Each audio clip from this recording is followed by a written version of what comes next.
Sebelum dimulai kembali, saya mau screenshot ya. Tadi tidak screenshot, jadi tolong dibuka dulu videonya.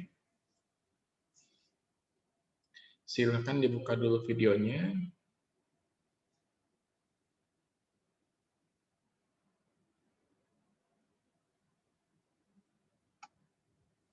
Oke. Sudah semuanya? Kita screenshot 2 kali ya. Silakan dibuka videonya. Kita screenshot 2 kali.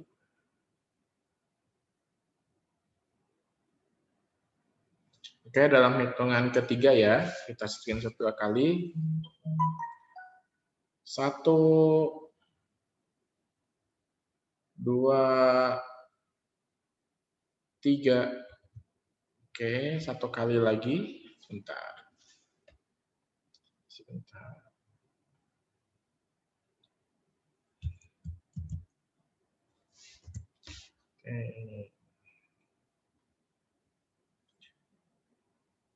Oke, 1 kali lagi ya. 1, 2, 3. Oke, terima kasih sudah.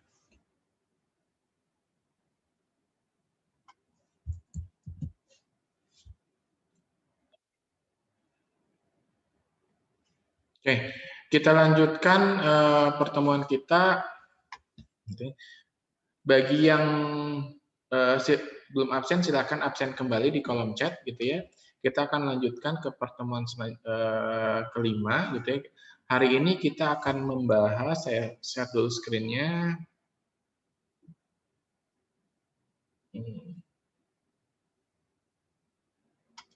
Oke, masih ide menjadi sebuah opportunity.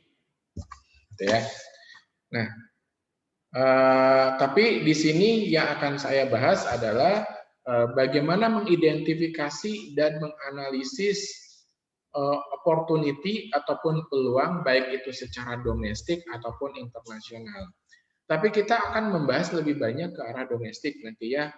Nah, di ending dari sini nanti saya akan tampilkan kerangka dari bisnis plan yang ada di chapter 7. Nah, itu kalian akan dibagi tugas, diberi tugas kelompoknya usahakan sesuai dengan yang kemarin ya.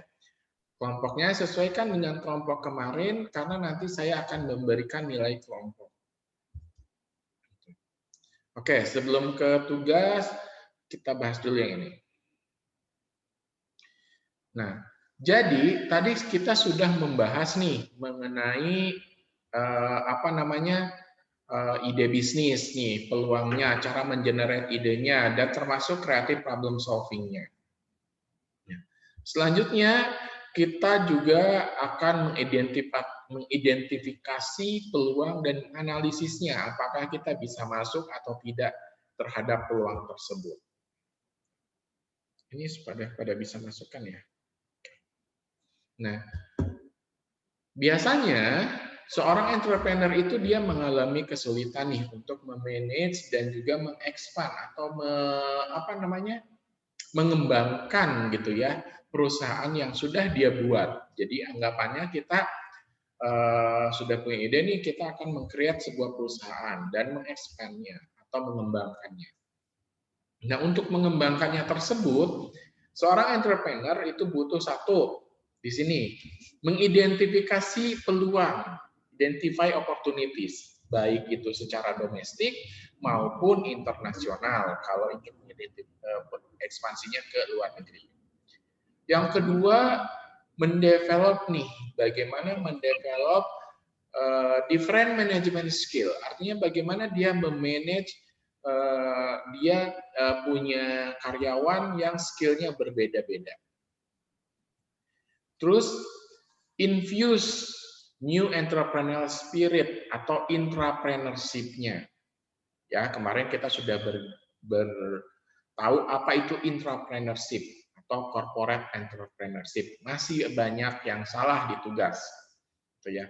Apa itu entrepreneur dan entrepreneurship, intrapreneur dan intrapreneurship, gitu ya, dan corporate entrepreneur dan corporate entrepreneurship itu masih ada yang salah, gitu ya. Intrapreneur orangnya, kalau ada kata ship-nya berarti entrepreneurship, maka itu adalah prosesnya, caranya atau ilmunya, gitu ya. Nah, ini infuse new entrepreneurial spirit, gitu ya. Jadi kita bagaimana caranya menularkan spirit entrepreneur ke orang-orang atau ke bawahan atau rekan kita yang akan memang membantu kita dalam ekspansi bisnis.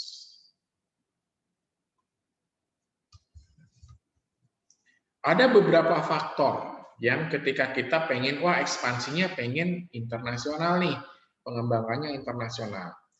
Ya, yang pertama gitu ya, biasanya masalah ekonomi, gitu ya, masalah ekonomi, terus orientasinya kepada pasar, wah pasarnya lebih luas. Terus yang kedua adalah mengenai adanya external events atau armada juga kita, dalam artian oh kita punya kekuatan ataupun punya suatu yang kita bisa bawa nih ke internasional. Terus hal-hal kayak seperti need training dan edukasi juga itu mempengaruhi, gitu ya, mempengaruhi terhadap ekspansi internasional. Tadi kita belajar opportunity recognition. Nah ini berarti ada opportunity assessment plan-nya, gitu ya. Jadi suksesnya kita entrepreneurship di domestik maupun internasional, gitu ya. Ini berdasarkan bagaimana kita mendevelop ide dan juga market yang dibutuhkan terhadap produk dan jasa yang akan kita jual. Gitu ya. Maka diperlukan assessment terhadap opportunity-nya, gitu kan ya. Kita perlu assessment nih opportunity sehingga kita akan membuat bisnis plan. Assessment plan itu bukan bisnis plan. Bisnis plan nanti akan saya sampaikan. Jadi assessment plan ini adalah bagaimana kita mengakses atau menilai opportunity yang akan kita masuki.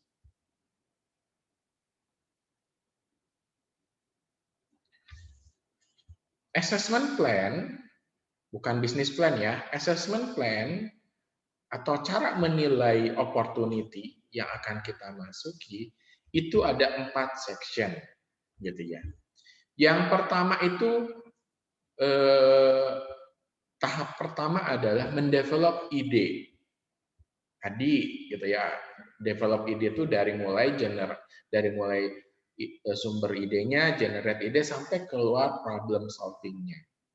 Setelah itu di develop ide kompetitif produk, analisis produk yang kompetitifnya dan perusahaannya juga, kemudian mengidentifikasi cara penyampaian produk atau unique selling product.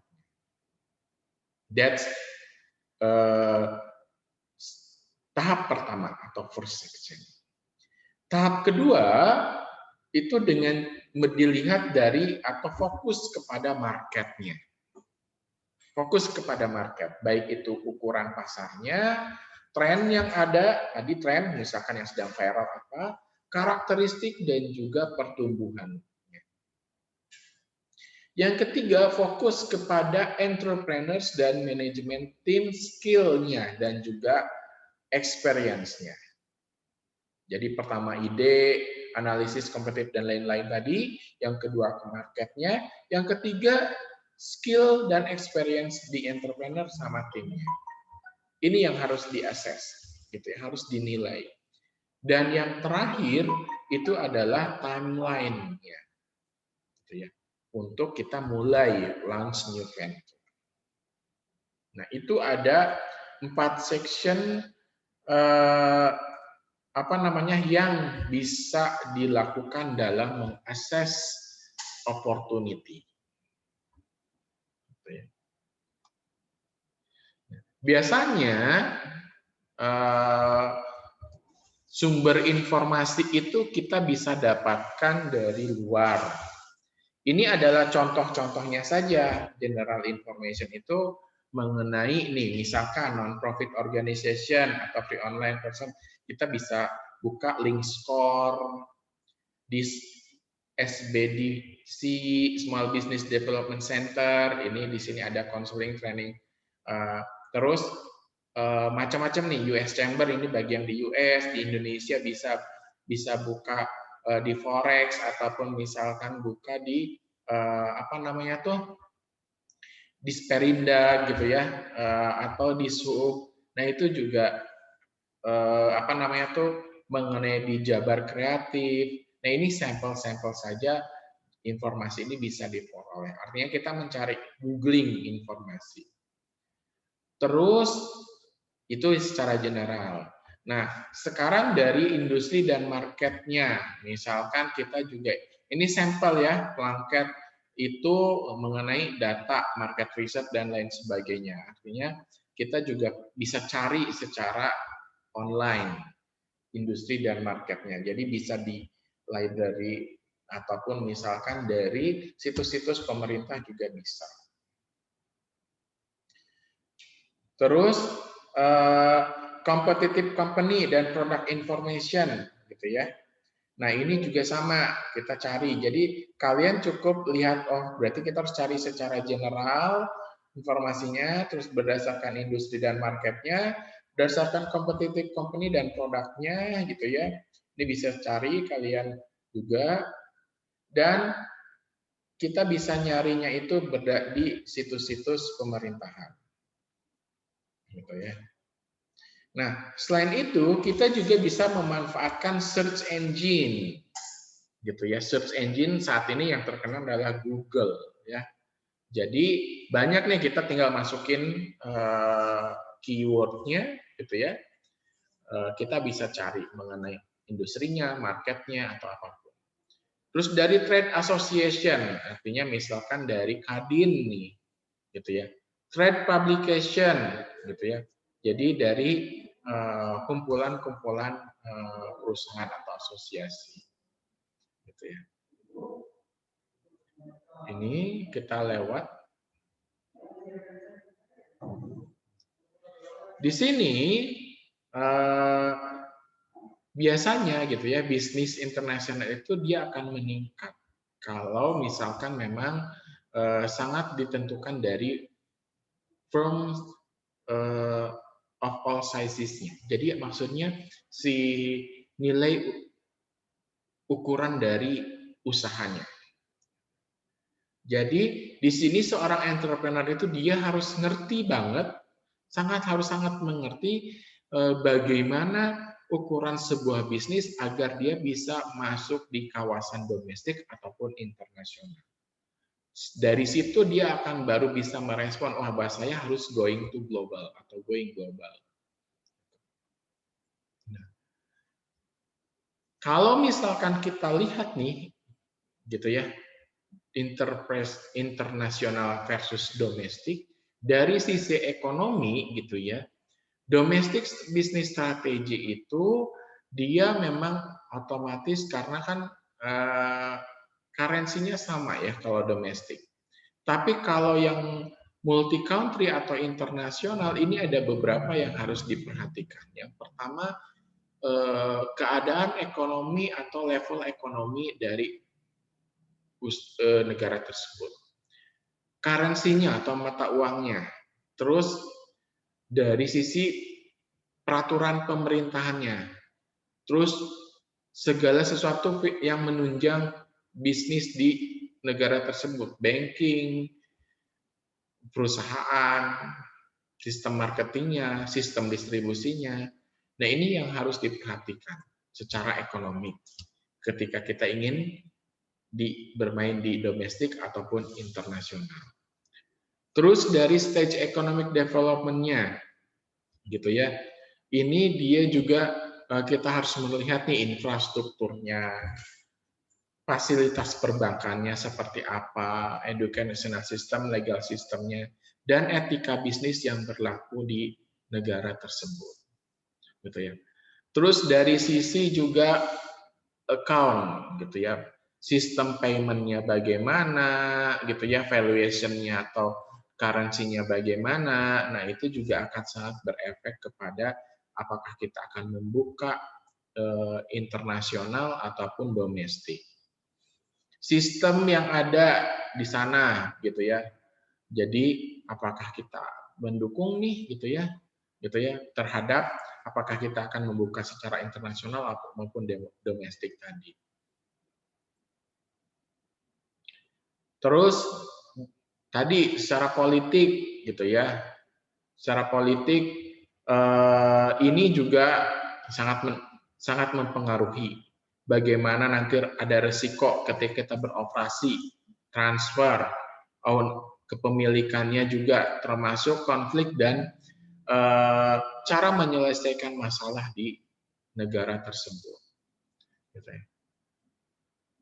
Ini kalian bisa baca saja, gitu ya. Termasuk bahasa itu biggest problem, ya bahasa itu. Jadi kita harus mulai bahasa Inggris adalah second language kita. Jadi kita sudah harus membiasakan diri berbahasa Inggris. Teknologi dari sisi teknologi gitu ya. Nah, ini juga akan mempengaruhi gitu ya, mempengaruhi seorang entrepreneur dalam mendevelop perusahaannya di negara tersebut. Gitu ya. Nah, di sini biasanya produk ketika didevelop akan dipengaruhi dengan teknologi. Nah, ini ada beberapa aspek kultur yang akan mempengaruhi saat kita mau ekspansi gitu ya, atau membuka atau memfulfill opportunity baik itu domestik maupun internasional. Apa saja kultur yang akan mempengaruhi? Yang pertama religion atau keagamaan atau kepercayaan. Bagaimana cara kita masuk itu sangat mempengaruhi kondisi. Ketika kita akan masuk di kawasan Timur Tengah dan di Barat itu berbeda. Filosofi politiknya itu juga sangat mempengaruhi bagaimana kita akan masuk ke wilayah Rusia ataupun ke wilayah misalkan Irak itu akan berbeda. Ekonomik dan ekonomik filosofi jelas gitu ya. Bagaimana ada sistem ekonomi ketika misalkan kita akan masuk nih ke sistem ekonomi Uni Emirat Arab gitu ya, atau kita akan masuk ke sistem ekonomi US gitu kan. Itu edukasi, artinya edukasi ini bagaimana rata-rata edukasi si warga negaranya gitu ya, apakah dia terbelakang atau dia memang negara maju yang otomatis kita kan akan sangat melihat bagaimana kalau kita masuk ke Vietnam dibandingkan kita ke Singapura. Manners atau custom-nya, bahasa, dan juga social structure-nya. Nah, ini aspek-aspek yang akan mempengaruhi pada saat kita akan ekspansi. Gitu ya. Terus sistem distribusinya. Ini juga sangat mempengaruhi gitu ya. Dari mulai sales potensialnya, jumlah kompetitornya, terus biaya produksinya, terus keadaan geografisnya seperti apa, peraturan investasinya seperti apa, exchange rate-nya gitu ya, nilai valutanya, political risk-nya, dan juga overall terhadap marketing plan-nya. Nah, kenapa seseorang atau kita pengen go global atau go internasional? Karena kita akan berpikir, wah profitnya lebih besar. Jadi motivasi untuk go global itu pertama dari sisi profit. Yang kedua dari sisi competitive pressure, artinya memang persaingannya itu lebih kompetitif. Terus keunikan produk kita berbeda dari yang lain itu juga menjadi motivasi. Production capacities, artinya bahwa kita memang bisa memproduksi lebih, gitu ya. Terus dengan adanya decline atau penurunan sales di negara sendiri juga itu memacu kita, kenapa kita nggak go internasional ya. Terus opportunity jelas nih, gitu ya, peluangnya. Skala ekonomis jadi lebih besar. Terus penggunaan keuntungan dari teknologi dan juga pajak itu sangat mempengaruhi kita untuk go global. Strategic effect dari ketika kita go internasional gitu ya, biasanya internasional market ini akan mempengaruhi cara kita berbisnis, gitu ya. Apa saja masuk variabel kebudayaannya, bahasanya, legalitasnya, gitu ya, membuat kita akan semakin terbiasa dan membangun secara psikologis terhadap kemampuan bisnis kita. Terus di sini juga ketika kita ingin go global gitu ya, dari sisi persepsi gitu ya dan realita bahwa kita akan lebih envisioner. Jadi apa ya? Kita akan lebih visioner gitu. Kita akan lebih jauh memandang ke depan. Terus dari sisi psikologis juga ya, bahwa kita akan lebih membangun tingkat percaya diri kita lebih pede dalam masuk sebuah market. Karena dengan adanya coba-coba masuk ke luar negeri, kita akan semakin pede. Terus kita juga akan semakin familiar terhadap regulasi-regulasi, sehingga kita akan semakin comfort, semakin familiar terhadap perbedaan yang ada. Bagaimana menseleksi marketnya, gitu ya? Ada 5 step, gitu ya. Yang pertama adalah kita develop dulu, tentukan dulu indikator-indikatornya. Setelah itu kita collect datanya. Terus kita convert nih ke indikator yang sudah kita buat. Nah, baru kita bobot gitu ya. Kita analisis dan kemudian kita ranking nih bahwa kita bisa masuk ke market tersebut. Gitu ya. Itu seleksi pasarnya, cara seleksinya. Apa saja strategi yang bisa dilakukan? Yang pertama adalah exporting, gitu ya. Exporting udah jelas, kita ekspor nih, bisa direct, bisa indirect ya. Itu sudah jelas, kalian paham. Yang kedua, non-equity arrangement. Artinya kita di sana hanya sebatas lisensi, memberikan lisensi gitu ya, atau turnkey project, artinya kita memang punya kerjasama sebagai pemegang kunci utama, atau kita memang cuma kontrak manajemen. Kita ada kontrak, gitu, kontrak.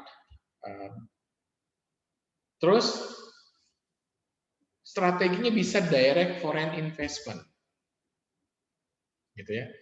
Jadi memang dengan cara foreign investasi, baik itu minority interest dengan cara ya dengan interestnya sedikit, atau melakukan joint venture bisa. Majority interest itu artinya memang kita ininya banyak, atau melakukan merger, baik secara horizontal, vertikal, produknya yang di merger atau marketnya atau diversify activity-nya. Kita akan belajar merger nanti, gitu ya. Terus kita juga bisa melakukan partnering, gitu ya. Ini kita mau masuk nih, kita lagi belajar ekspansi ya. Baik, partnering ini bisa dilakukan untuk domestik maupun internasional, gitu ya. Dengan cara bagaimana, gitu ya, baik itu kita harus tahu dulu nih culture-nya, gitu ya. Jadi kita bisa apa saja yang bisa dilakukan sebagai partnering dengan bisa secara ekonomi, politik, gitu ya, ataupun bentuk yang membantu kita dalam transaksi bisnis. Biasanya kalau seorang good partner itu dia akan sharing nih mengenai visi mereka gitu, apa yang tidak mereka sukai ketika mengeksploit partnership, atau misalkan apa yang artinya apa yang disukai dan tidak disukai dalam hal kerjasama, atau mereka kan saling membantu dalam mencapai tujuannya atau goals-nya. That's good partner. Nah, terus ada beberapa penghalang nih, barriers ketika kita ingin ekspansi internasional. Nah, karena kita menggunakan buku US gitu ya, yang Eastridge ini McGraw-Hill, maka di sini mereka terhadap adanya agreement. Kalau di Indonesia, gitu ya, kalau di Indonesia kita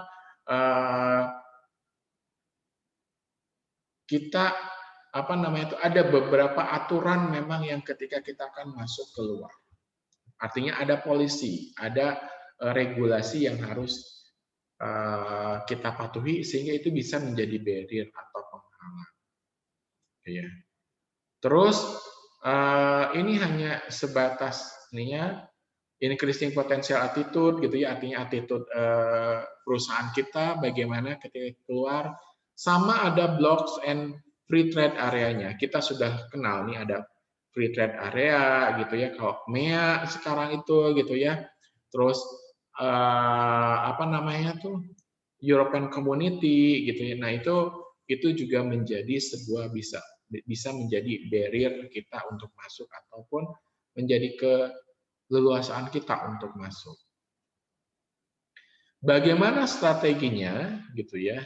Strateginya di sini dengan cara tadi misalkan ekspor gitu ya. Kalau import kan berarti masuk ekspor, atau kita bisa melakukan strategi semi finish product. Makanya kadang-kadang kalau kalian bisa lihat dalam satu handphone, misalkan ya, contohnya ini nih satu handphone Samsung, di dalamnya itu misalkan ada part tertentu buatan Cina, part tertentu buatan Vietnam, part tertentu buatan Thailand, gitu ya. Atau, tapi nanti digabung dibuat di Korea misalkan. That's disebut semi finished product. Itu salah satu caranya, gitu ya. Sebentar. Terus voluntary export, gitu ya. Ya kita menjual produk otomatis keluar. Atau kita apa namanya tuh, local assembly. Kayak tadi local assembly itu contohnya yang beberapa produknya di luar, tapi kita di-assemblingkan di beda tempat, gitu ya. Kalau sorry, tadi saya salah ini. Local assembly itu contoh yang tadi HP Samsung, tapi kalau semi finish ini misalkan Indonesia, kalian tahu produk-produk seperti Zara gitu ya, produk-produk seperti yang produk luar itu kadang-kadang kita membuat bahannya di kita nih. Jadi misalkan kita buat bahan baju ataupun jaket ataupun jas, kita tidak labelin dulu, tapi kita dibeli nih sama Zara dari UK misalkan ya, gitu, diambil sama mereka, dimerekin dan balik lagi ke kita. That's semi finished product. Kalau yang assembling itu masuk ke dalam tadi local assembly or product facilities. Oke. Nah, itu mengenai materi kita. Ada pertanyaan? Oke. Kalau tidak ada tugasnya. Pak, izin bertanya. Ya, silahkan. Ya, Pak, saya Aisyah Rizka Rahmana, NPM 1941444. Ya. Mau nanya mengenai assessment plan, Pak. Jadi, bagaimana assessment plan tersebut terstandar sebagai kriterium dalam menentukan peluang bisnis? Jadi Pertanyaannya adalah lebih ke arah standarisasi untuk asesmennya sendiri ya? Iya, Pak. Nah, oke. Biasanya gitu ya, ketika misalkan bahwa oh ini peluang atau tidak gitu ya.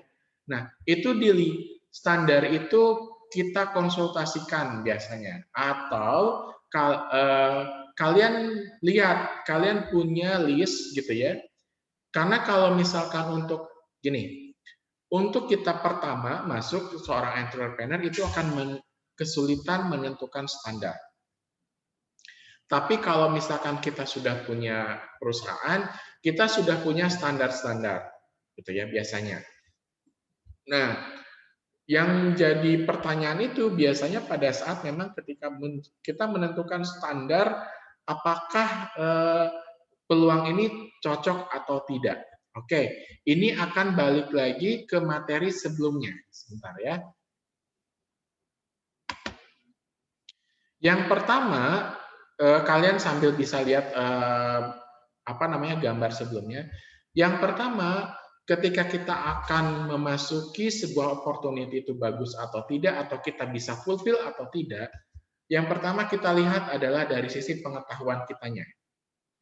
Knowledge, misalkan nih, contoh gini ya, misalkan opportunity saat ini masker, gitu ya. Wah, peluang jualan masker bagus, misalkan. Oke, satu dari kemampuan kita punya nggak untuk knowledge mengenai masker? Itu satu. Yang kedua adalah ketika berarti knowledge kitanya. Yang kedua adalah skill atau ability kitanya. Punya tidak? Berarti kan kalau tidak punya, berarti kita hire orang yang mempunyai skill. Ingat, ada knowledge, ada skill. Ya. Terus setelah itu ada pengalaman. Kita punya pengalaman enggak? Kalau kita tidak punya, maka kita hire orang.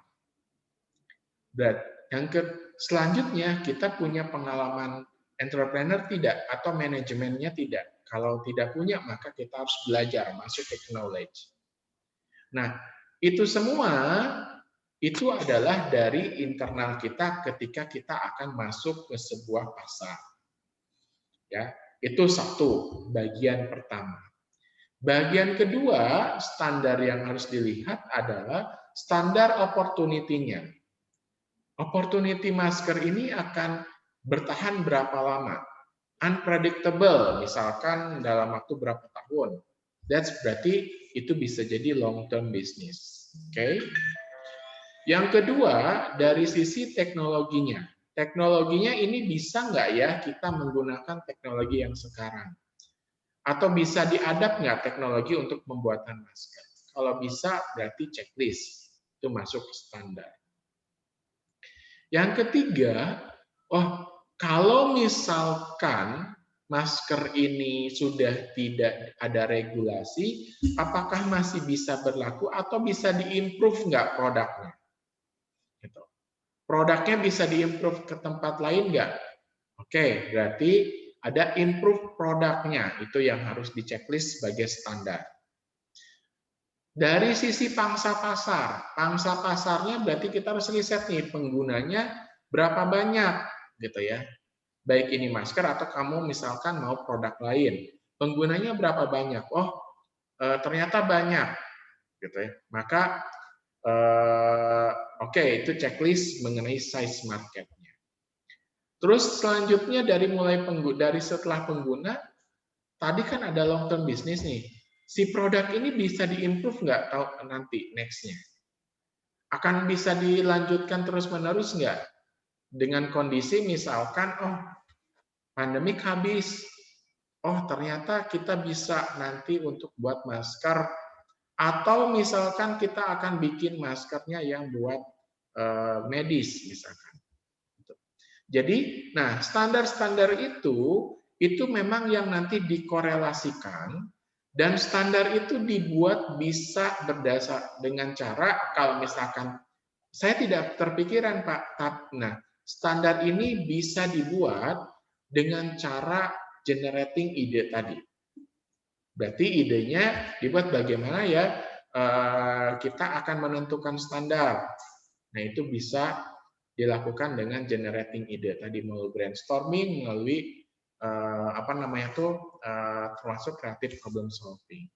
Jadi kalau misalkan standar tertentunya yang sudah bakunya itu tidak ada, gitu ya, tidak ada. Tapi kita menentukan sendiri. Nah, itu bisa dilakukan dengan proses generating ide dari ide, seperti itu. Ada pertanyaan lagi, lanjutan atau ada dari yang lain?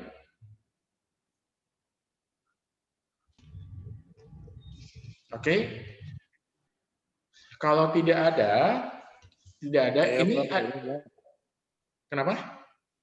boleh nanya Pak? Iya, silahkan. Gimana Pak cara bagaimana gitu biar produk kita lebih dikenal orang gitu, terus lebih melesat di contoh kecilnya di daerah gitu Pak? Gimana tuh? Nah, oke, saya balik dulu ya. Sebenarnya itu materinya nanti di marketing plan, ada setelah UTS. Ya. Itu kan berarti sistem pemasarannya ya, yang harus dilakukan. Bukan, oke. Oke, jadi ada strategi-strategi marketing nanti yang memang akan dipelajari setelah UTS, gitu ya. Nah, itu masuk ke sana. Cuman untuk ini saja, pengantar saja. Nanti ada di versi kita melihat namanya matrik ASOF, gitu ya. Matrik ASOF ini bagaimana cara kita memasarkan produk kita ke pasar yang baru, atau misalkan tadi ke daerah nih, berarti kan kategorinya pasarnya baru. Apa saja yang harus dilakukan itu ada, gitu ya. Nah, cuman sebagai awalan, minimal berarti kalian harus memperkenalkan produk itunya melalui edukasi. Jadi mengedukasi si calon pengguna bahwa kita ada produk baru, kita punya produk baru. Kalian bisa lihat salah satunya adalah pembagian sampel, atau misalkan kalau itu terlalu costly, kalian memperkenalkan melalui iklan, iklan itu bisa online, bisa offline gitu ya. Dan kalau misalkan di pelosok, maka kalian harus mau nggak mau gitu ya, memperkenalkan produknya itu by by event. Kalian perkenalkan itu. Tapi lebih jelasnya nanti akan ada di pembahasan marketing plan ya. Jadi belum bisa saya jawab sekarang secara ininya. Nanti setelah UTS ada di bab bab ke-7 bab ke-9 setelah operational plan. Oke, ada lagi? Sorry, pertanyaannya saya tangguhkan ya nanti untuk. Pak, saya mau nanya, ya. Pak. Ya. Perihal tadi, Pak, yang contoh Jara itu, Pak. Apakah seperti Jara tadi membeli barang semi produk gitu ya, barang setengah jadi, itu sah-sah aja, Pak, untuk di dunia bisnis? Ya, itu sah-sah aja atau ada aturannya atau gimana, Pak? Itu ada regulasi, itu sah-sah saja dan ada regulasinya. Artinya, ketika misalkan ibarat Zara ke Indonesia itu dia seperti dia membeli bahan material, gitu. Itu ada regulasinya dan itu sah, boleh.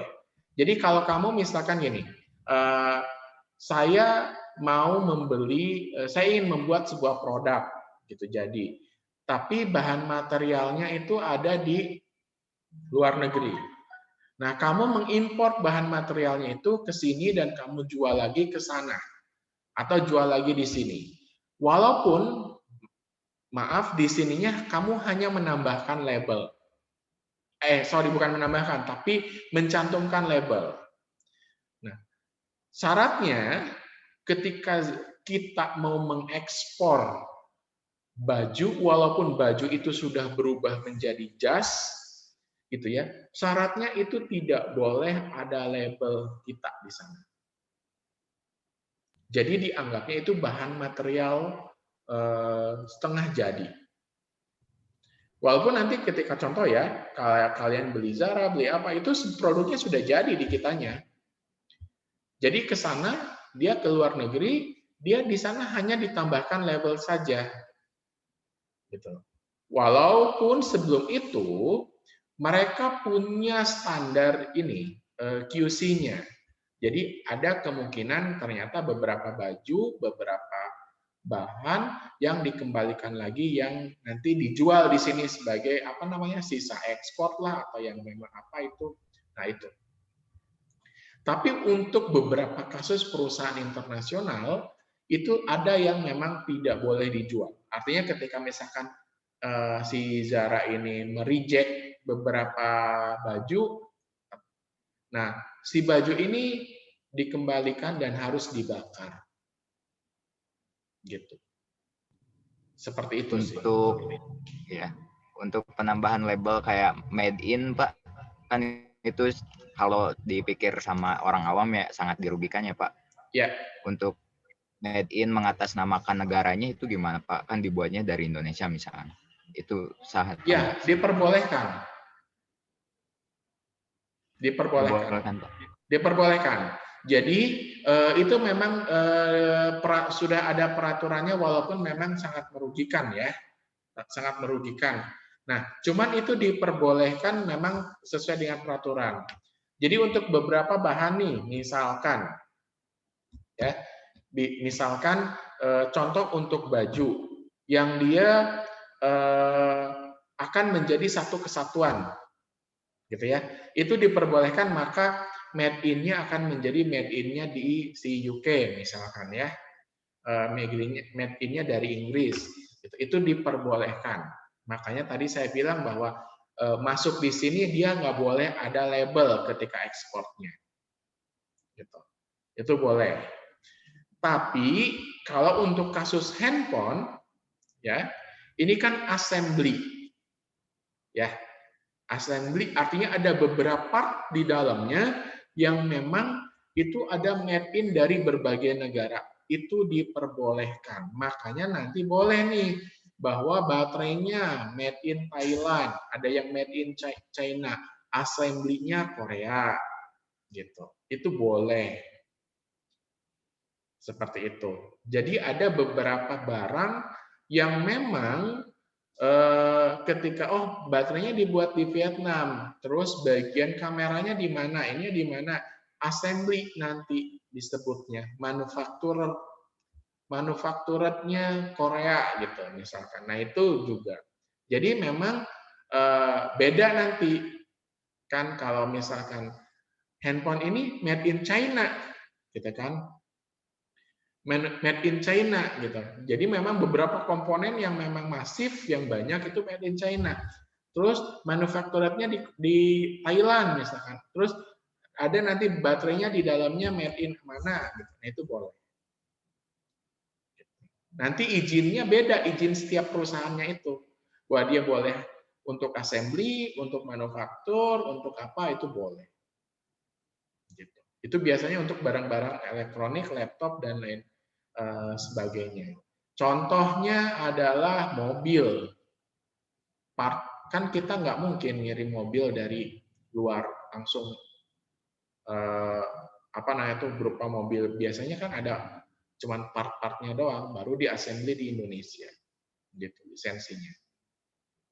Begitu kan. Baik, Pak. Makasih, Pak. Ya. Makasih, Pak.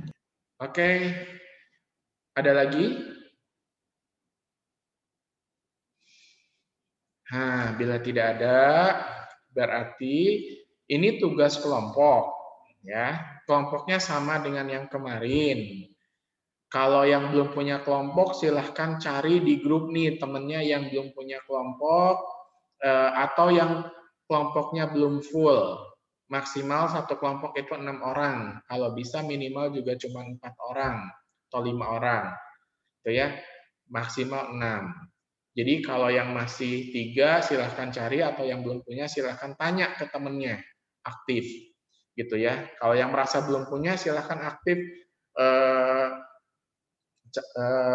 chat teman-temannya. Oke. Tugasnya adalah kalian cari bisnis plan. Bisnis plan-nya seperti ini. Saya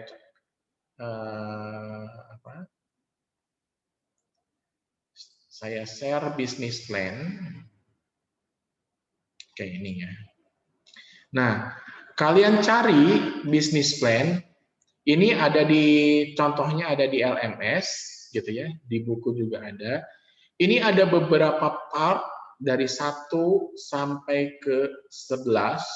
Introduction page, industri analisis, nah, operational plan. Nanti kita akan belajar di sini ada marketing plan nih, pertemuan ke-8 berarti ya. Di pertemuan ke-7. Ya pokoknya nanti ini yang tadi yang ditanyakan adalah di sini. Nanti marketing plan. Nah, cari bisnis plan yang memang seperti ini atau tingkat kemiripannya 80%. Biasanya ada di perusahaan-perusahaan yang sudah besar, gitu ya.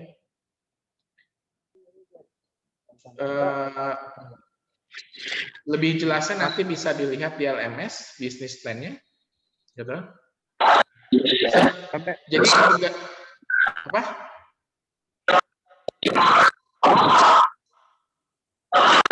Tidak jelas.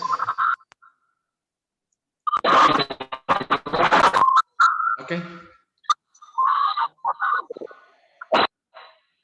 Jadi kalian cari bisnis plan yang tingkat kemiripannya seperti tadi, minimal 80%. Kemudian jawab pertanyaan-pertanyaan ini 1 sampai 4. Ya. 1 sampai 4 ini kalian jawab. Nah, kalian kumpulkan bisnis plan itu beserta jawaban dari 4 pertanyaan ini dalam satu file. Ya, di merge dalam satu file, boleh PDF, boleh Word gitu ya. Dikumpulkan paling lambat hari Minggu 21 Maret pukul 21.00. Gitu. Kalian bisa cek LMS-nya, di sana ada. Gitu ya. Oke. Ini nanti tinggal dari bisnis plan itu, kalian tinggal lihat nih apa perusahaan, visi misinya, natur bisnisnya seperti apa, bergerak dalam bidang apa, itu dan trennya mengenai produk tersebut untuk 3 tahun mendatang. Kalian coba analisis. Oke, ada pertanyaan? Pak, jadi tugasnya itu menjawab pertanyaan yang tadi 4 bersama struktur yang tadi. Ya. Oh, iya. Jadi kalian cari bisnis plan-nya dari perusahaan yang berdasarkan struktur tadi, tingkat kemiripannya 80%. Nah, dari bisnis plan tersebut, kalian jawab pertanyaan yang 4 tadi. Oke? Ya, paham ya? Jadi tugas kalian pertama cari dulu bisnis plan-nya, baru setelah kalau sudah dapat bisnis plan-nya baru bisa jawab 4 pertanyaan tadi. Oke? Ya, kalau tidak ada, saya mengingatkan kembali untuk absen di kolom chat, silahkan.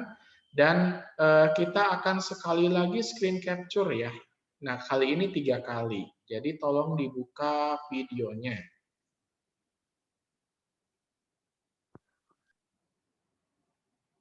Saya ingatkan kembali untuk absen di kolom chat, gitu ya. Jangan lupa dikerjakan tugasnya per kelompok, gitu ya. Bila tidak ada pertanyaan atau misalkan memang lanjut nanti ada pertanyaan lain, silahkan chat di WA. Terima kasih. Assalamualaikum warahmatullahi wabarakatuh. Boleh meninggalkan chat room. Waalaikumsalam warahmatullahi wabarakatuh. Waalaikumsalam. Makasih Pak. Waalaikumsalam warahmatullahi wabarakatuh. Makasih Pak.